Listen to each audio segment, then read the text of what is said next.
Tapi ketika kau mulai mendoakan, berbahaya bro. Bukan Tuhanmu nanti yang dia puji, tapi Tuhan dia. Apa enggak marah Tuhan kita ini? Aduh anakku. Kukiralah kau memberi berlian ini kepada orang yang tepat, tapi ke mulut babi yang kau kasih katanya. Nah ini kawan. Namaku enggak dimuliakan, nama hantu sana yang dimuliakan katanya. Makin banyak orang berbondong-bondong mengikut hantu. Kan berbahaya kawan.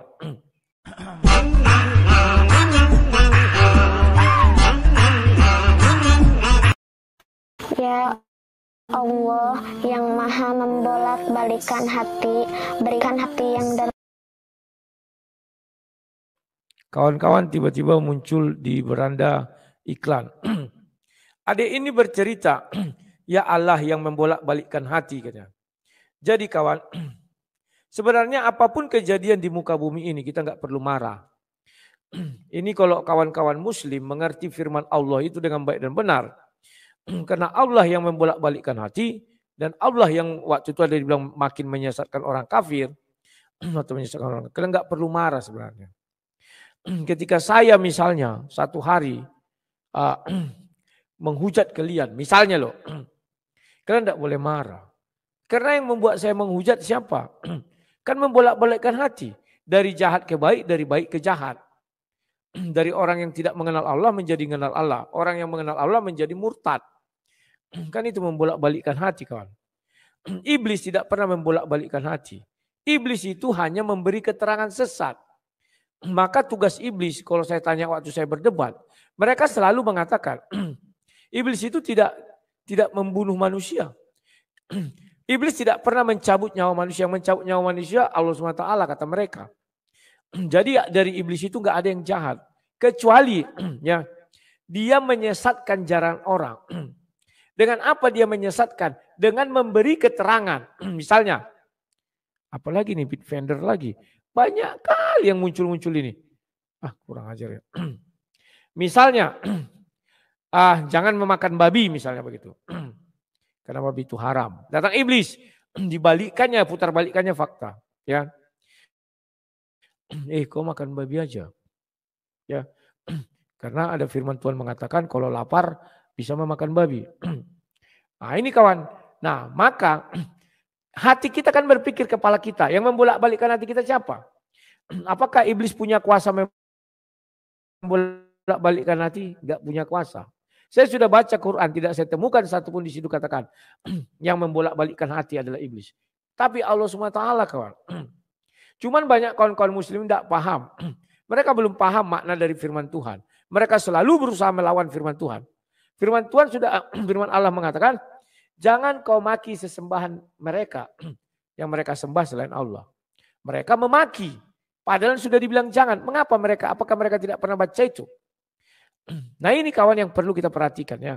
Saya tidak mengulas, saya hanya mendengar jeritan adik ini. Dia berkata bahwa Allah yang membolak-balikkan. Nah, sekarang kalian lihat kawan, berikan hati yang dermawan untuk kakak yang melihat foto ini. Kalian melihat foto ini, saya melihat foto ini. Pertanyaan saya, ketika saya tidak mau berderma sama orang ini, siapa yang memerintahkan saya tidak mau berderma? Apakah iblis? Ataukah Allah? Hanya ada dua di dalam hati kita. Kalau enggak iblis ya Tuhan. Siapa? Saya sudah membaca surah 7. Ya. Mulai dari ayat 12 sampai 16. Di situ iblis minta penangguhan. Iblis mengatakan karena engkau sudah menyesatkan aku. Kok salah ayat 14. Ya. Maka iblis mengatakan dia akan menyesatkan manusia. Apakah saya tersesat kalau saya tidak mau berdonasi kepada ini? Sesat itu apa sih? Sesat itu adalah ketika ada firman Tuhan kita lawan, itu definisi sesat.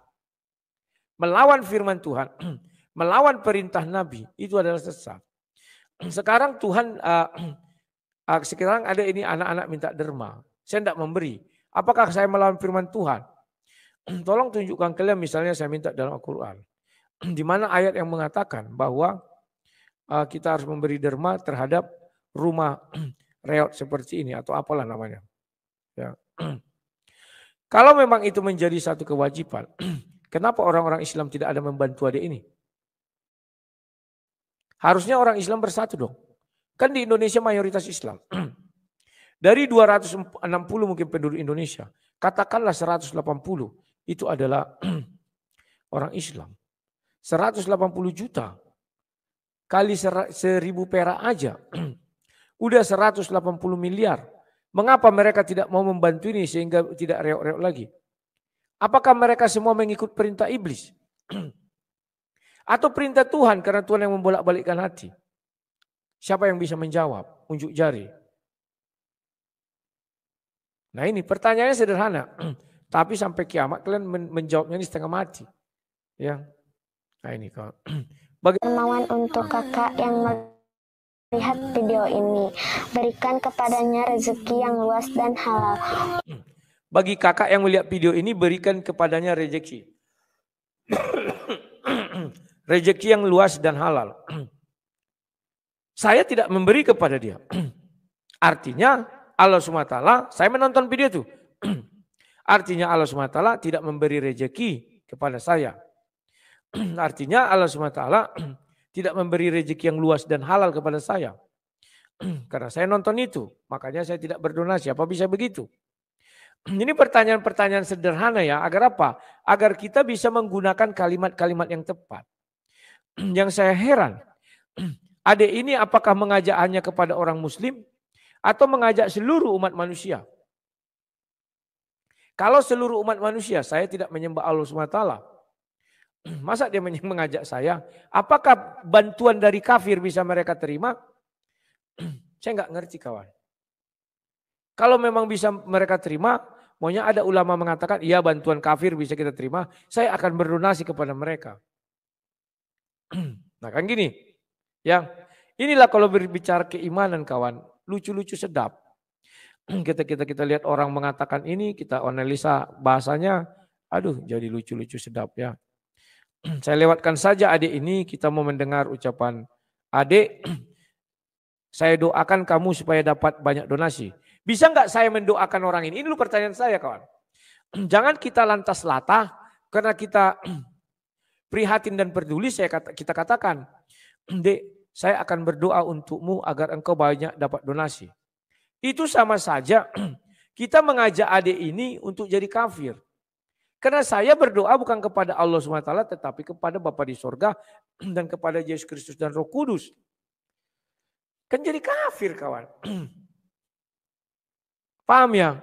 Itulah sebabnya saya tidak bukan apa-apa kawan. Setiap saya lihat anak orang yang berbeda agama dengan saya dan kebetulan dia muslim. Saya enggak gegabah mengatakan saya mendoakan kau agar kau dijamah Tuhan Yesus, agar kau disembuhkan Tuhan Yesus. Saya tidak gegabah mengatakan itu. Apabila saya lihat orang miskin di tengah jalan, saya mengatakan semoga kau cepat kaya, saya akan berdoa kepada Tuhan Yesus. Saya enggak gegabah mengucapkan itu kawan. Karena Allah itu Allah yang pencemburu. Yang saya khawatirkan bukan dari sudut Tuhan saya. Tuhan saya itu maha pengasih dan maha penyayang. Karena Tuhan saya yang saya sembah, dia tidak pernah memaksa saya untuk mengatakan orang Islam itu kafir. Enggak ada ayatnya di dalam Bible kawan. Tetapi yang saya khawatirkan, ya, ketika saya mengucapkan hal itu, Tuhan mereka yang marah kepada dia. Karena Tuhan ini di mana-mana kawan, pasti cemburu. Dia tidak mau ada Tuhan lain campur tangan terhadap pengikutnya, enggak mau kawan. Harus kalian pahami. Jadi kalau ada orang tidak mau berdonasi bukan karena dia sombong, bukan karena pelit. Kayak saya tahu percis itu. Saya makan babi. Uang yang saya pegang bisa jadi uang dari beli babi atau jual babi. Bisa enggak saya berikan kepada dia sehingga dia damai sejahtera? Bisa enggak saya doakan dia sementara saya memintanya kepada Yesus Kristus? Kalau sampai yang saya doakan itu terpenuhi kepada dia, sekarang saya tanya kalian, kau suruh dia bersaksi, dia akan memuji Yesus atau memuji Tuhannya? Pasti memuji Tuhannya. Saya yang akan berkata karena doa saya kamu selamat. Tapi faktanya dia akan mengatakan karena Tuhan saya selamat. Maka jangan sembarang memberi berkat kepada orang lain. Baik dalam bentuk doa, dalam bentuk kata-kata, ataupun dalam bentuk materi. Itulah sebabnya ayat Alkitab mengatakan, jangan buang mutiara ke mulut babi atau ke kubangan babi. Itu maknanya luas. Wah, saya jadi tertarik. Nanti Buya Sakur itu kita sambung, nanti saya jemput dulu anak saya, baru kita sambung mengenai Buya Sakur. Tangguh. Jangan buang permata ke mulut babi. Ngerti nggak kalian maksudnya kawan?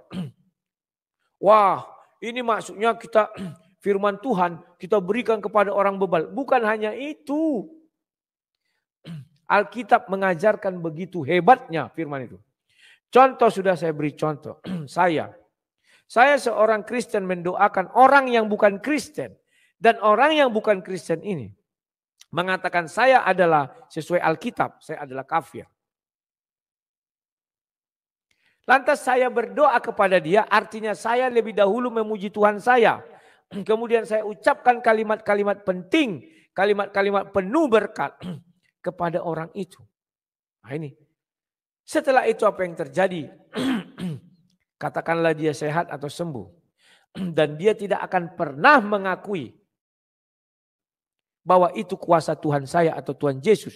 Tapi dia pasti akan mengakui itu kuasa Tuhannya. Itulah yang dinamakan jangan buang mutiara ke mulut kondit. Kondit itu babi kawan. Gak ada guna kau kawan. Sehebat apapun kau sama dengan membuang mutiara ke mulut babi. Paham? Itu tidak hanya berbicara firman aja. Saya menyumbang kepada orang misalnya. Yang saya sumbang itu adalah uang. Kalau kau menyumbang, hukum manapun mengatakan itu adalah kebaikan. Ternyata uang yang kau sumbang dari hasil jual babi misalnya. Bagi mereka babi haram. Contoh Advent misalnya. Kan haram. Jangan kalian langsung merasa-rasa babi itu sama agama tertentu yang haram. Enggak. Atau Yahudi pun babi haram. Setelah dia mengetahui uang ini dari jual babi, pasti dia campakkan ini uang. Campakkan kawan. Sementara saya berbuat baik. Itulah yang dinamakan jangan kau kasih mutiara ke mulut babi. Nah ini kawan. Sia-sia kawan, tidak ada guna. Aduh, banyak orang Kristen belum tahu makna ayat itu. Ayat itu luas.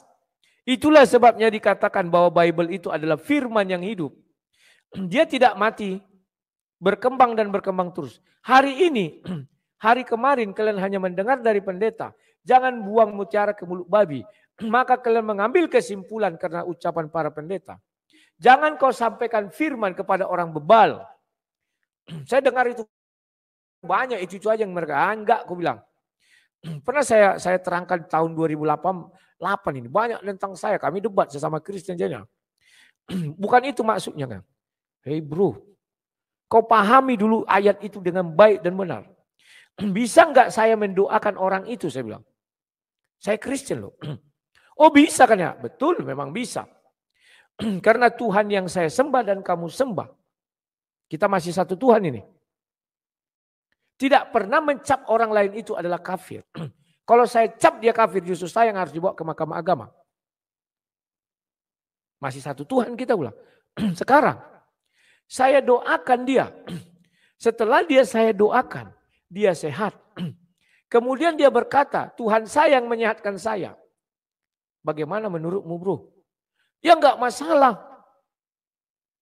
Kita kan harus mengasihi dia. Kita kan harus begini. Kita kan harus begini katanya. Disitulah perbedaan kita sekarang. Tuhan yang kamu sembah mulai berbeda dengan saya bro. Tuhan yang saya sembah adalah Allah yang pencemburu. Tuhan yang pencemburu. Tuhanmu apakah pencemburu atau tidak? Oh iya dia bercemburu juga ya. Nah, itulah bro. Pahami dulu karakter Tuhanmu. Bahwa dia itu adalah yang pencemburu. Tidak mau tahu dia. Dia yang menyembuhkan. Tapi orang sana mengatakan bukan dia yang menyembuhkan. Apa enggak marah dia aku bilang. Contoh. Saya menyekolahkan kau bro sampai lulus sarjana. Saya lajukan S2 ke Amerika, ke Antubelau. Selesai kau S3. S3mu 10. Saya yang mengeluarkan uang sampai bertriliun-triliun. Satu hari kau berbicara dalam pidato. Yang meluluskan saya ternyata bukan si Rudi tetapi Pak Bombom. Menurutmu marah enggak saya? Saya pasti akan marah karena saya adalah cerminan dari Tuhan, serupa dan segambar yang cemburu. Saya cemburu. Paham ya kawan-kawan? Sampai situ paham ya? Akhirnya mulailah dia mengerti apa yang kumaksud. Jadi bro, jangan kau buang mutiara ke mulut babi bro. Kau sama dengan membuang mutiara ke mulut babi. Apa yang baik kau ucapkan itu, apa yang kau minta kepada Tuhanmu, disangkalnya semua hanya dengan satu kata. Paham ya? Nah, kalau kalian paham kawan, itulah cara melihat Bible, firman Tuhan. Jangan langsung mati segitu aja, enggak. Cari sudut lain. Karena ini firman yang hidup, bukan firman yang mati. Apalagi sampai firman utina, kan gitu kawan. Melihat sesuatu, jangan dari sudut mati. Cari tempat lain. Ya. Saya bukan tidak bisa mendoakan orang mereka itu kawan.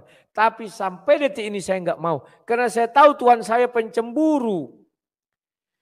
Aduh, dia bukan cemburu kepada manusianya, enggak. Tuhan saya mengajari, kau kasihi dia nak, kasih. Selagi dia masih berbicara kepada kita sesama insan, sama Tuhan kita. Tuhan kita menyuruh, kasihi dia nak, kasih. Kau kasih Indomie, kau kasih, kasih. Masih sama sampai situ Tuhan kita kawan. Tapi ketika bicara pencemburu, kita mulai berbeda. Sekalipun kita satu agama. Mulai berbeda. Nah itu. Kita mengasihi mereka. Kita mengasihi tidak masalah. Kita salam, kita senyum. Tapi ketika kau mulai mendoakan. Berbahaya bro. Bukan Tuhanmu nanti yang dia puji. Tapi Tuhan dia. Apa enggak marah Tuhan kita ini? Aduh anakku. Kukiralah kau memberi berlian ini kepada orang yang tepat, tapi ke mulut babi yang kau kasih katanya. Nah ini kawan. Namaku enggak dimuliakan, nama hantu sana yang dimuliakan katanya. Makin banyak orang berbondong-bondong mengikut hantu. Kan berbahaya kawan. Paham ya? Paham, semoga paham. Tapi sang debater, bagaimana kalau orang mau mati? Contoh orang mau tenggelam, kita pandai berenang, mau kita tolong. Apakah kita tanya dulu, siapa Tuhanmu? Kan sudah kubilang, kau tolong silakan. Tuhan kita tidak pernah membatasi kita untuk mengasihi dia. Silakan. Tapi kalau mengenai keterkaitan dengan Tuhan, jangan coba-coba. Apa itu? Ya tadi kayak berdoa itu kan keterkaitan Tuhan langsung. Meminta. Tapi kalau misalnya kita menolong saja, gak masalah kawan. Dia yang bermasalah sekarang. Terima enggak Tuhannya dia kita tolong? Enggak terima kawan. Karena kita bukan dari bagian agama mereka. Kalau Tuhan kita hanya tidak terima, ketika Tuhan kita membuat mujizat sama dia, dia tidak mengakui, dia akunya yang lain. Cemburu. Tapi kalau hanya menolong, kita bisa menolong. Mau kau kasih beras, kau kasih Indomie, kasih silakan.